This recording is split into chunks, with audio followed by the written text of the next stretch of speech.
When people are afraid of losing something, they can do wildly crazy things.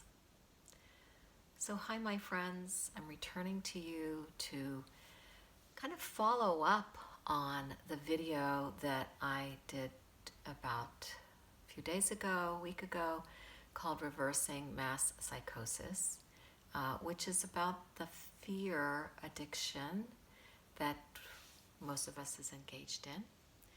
Now, if you have a lot, you have a lot to lose. You have a bigger fear than most.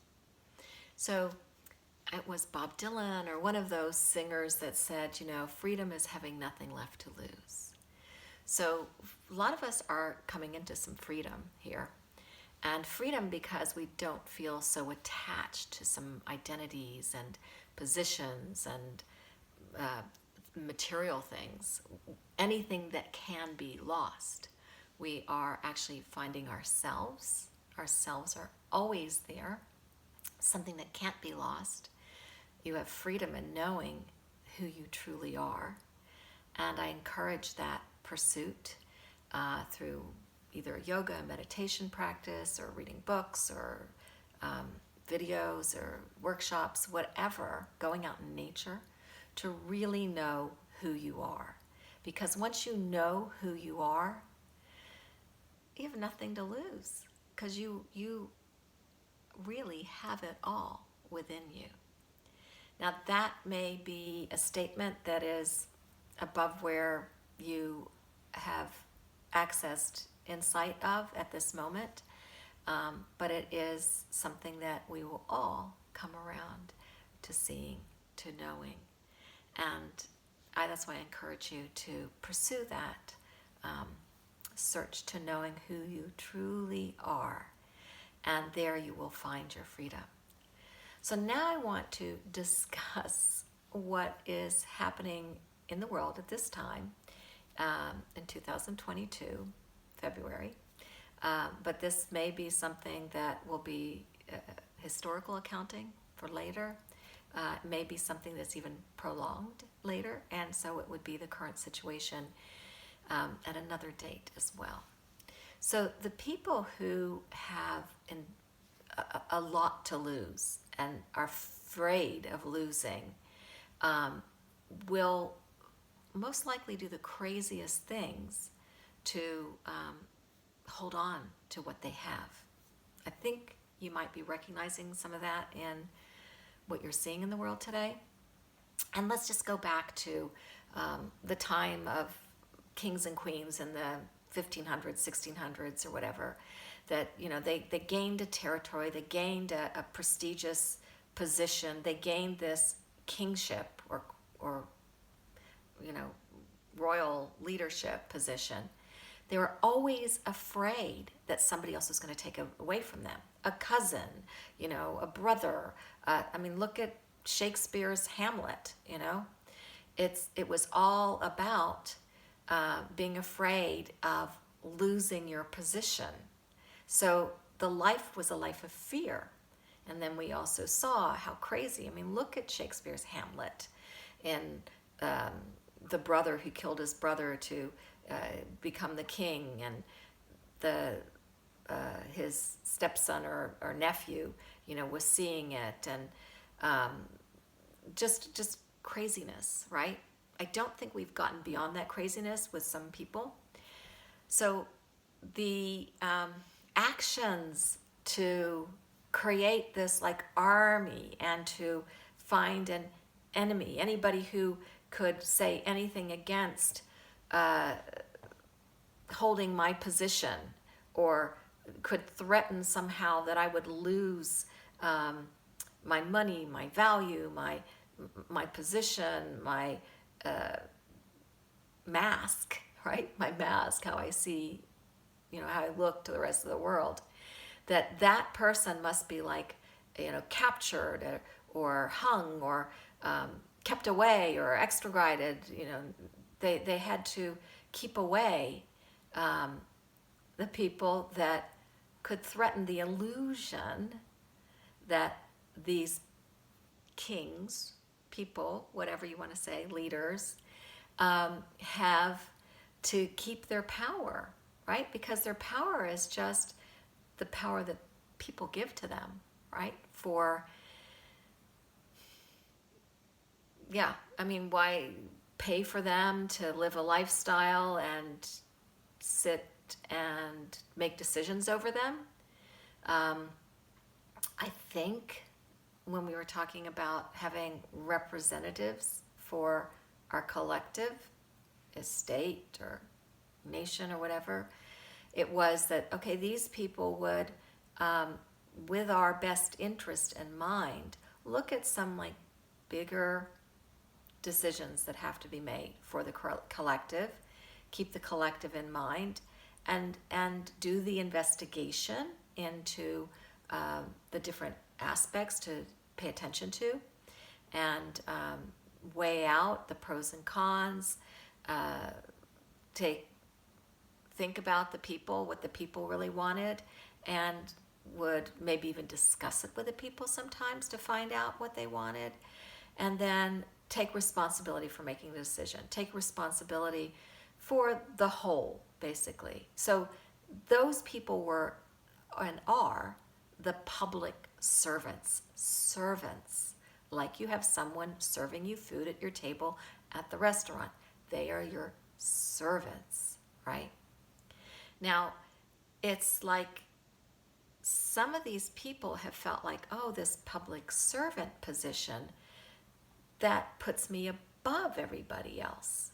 And I can make decisions and I can do things for myself, and the people just have to obey. It's almost like the server in your restaurant saying, okay, now I'm going to bring you the food that you're going to eat, and maybe I won't even bring you food, and you have to pay me anyway, just because I'm in this position where, you know, I'm the one who has access to the food, and I need you to pay me no matter what.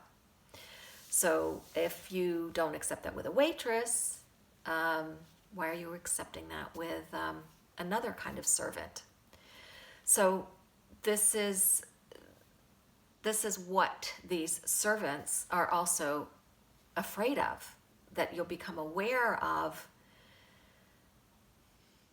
the power and the position that they've taken that really isn't in line with reality, with who they are, who they truly are, right?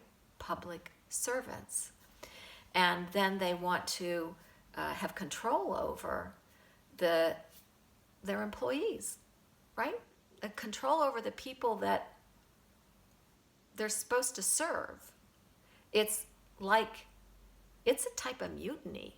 It's like you have a housekeeper that comes in and suddenly is making you pay her and you clean the house and deciding when you can leave the house or stay in the house or when you can eat, and you fix my meals for me, and you know, it's like, oh, wait a minute.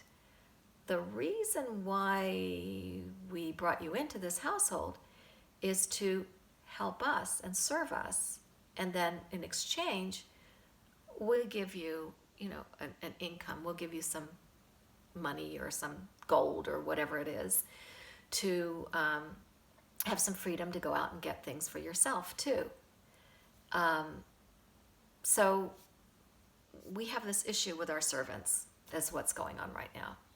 And those servants are scared, really, really scared that you're going to see, you know, what's really going on, and it's not in line with what you had decided, what their purpose is. And so they have to try to make it, I don't know, distract you. They have to do all sorts of crazy things in order to keep you from realizing they've flipped the tables on you. So that's why we're seeing this. And it's really kind of hard to understand how we keep feeding that. But I think it has to go back to this fear addiction that I was talking about in my other video. that we're kind of addicted to fear. It's like an adrenaline rush. It's like, what are we going to do if we're not afraid of stuff, and not making our fear control us with decisions for us, instead of like living out of our heart and our joy. So if this makes sense to you, if you've got any kind of connection to what I'm saying, you might want to put more of your energy into your joy and love and seeing nature and truth and reality, and giving yourself pause to be able to see things for what they are, instead of listening to the stories and the excuses, like a housekeeper that comes in and takes over and says, well, I know how to run everything, I know how to clean everything, so that's why I tell you what to do, and you still have to pay me. So just food for thought right now,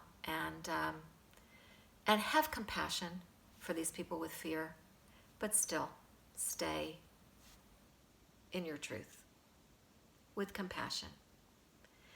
And if you think about this, if you were in that position, maybe it's like so far from you, you couldn't think that you imagine you be in a position where you're taking advantage of people and trying to suppress them and control them. But try to put yourself into those shoes. Try to think of yourself as perhaps a king in the 1600s, that there was lots of lords around him that wanted to take his position, and even family members or whatever, and understand what that fear is. Have a little bit of compassion for that fear, but you don't have to buy into it, because we're not in a world where there's that type of hierarchy where we have to control other people. We just have to control ourselves.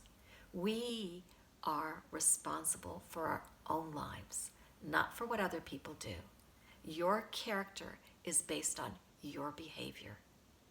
And you get to decide what type of soul, what type of being you are, as they get to choose as well. So now you see perhaps a little bit more about the ignorance and the knowledge. And have compassion, not licentiousness, but compassion over the ignorant, and help them as much as you can by setting your boundaries to come into their truth, and life will guide them through their truth. We are not judges. We don't need to judge anybody, but we do need to stay in our truth. And staying in our truth may be very uncomfortable for somebody who is trying to convey a illusion upon us. Stay in your truth until at some point they're going to realize nobody's buying their illusion. It's time to give it up and get back to real. Getting back to knowing who you are is knowing what is real, what is divine. It's knowing divine. Just take this for whatever it gives you and go forward in this day with blessings.